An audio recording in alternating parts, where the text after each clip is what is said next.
terkait keluarnya surat Mendagri terhadap Pulau Aceh yang disahkan masuk sumut 4 pulau.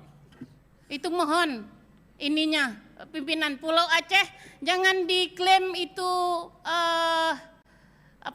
jangan sampai masuk menjadi milik orang lain. Ini Pulau Aceh.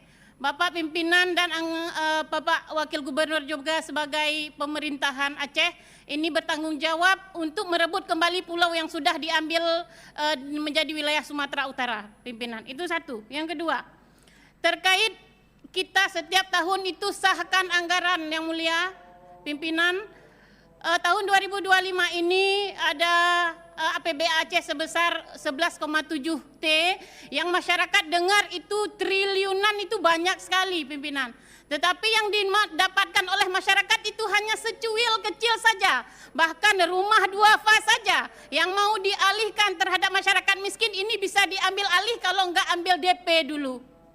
Pinjam, ambil uang masyarakat harus setor dulu 15 juta per rumah, 10 juta. Ini mohon diusut Bapak Wagub.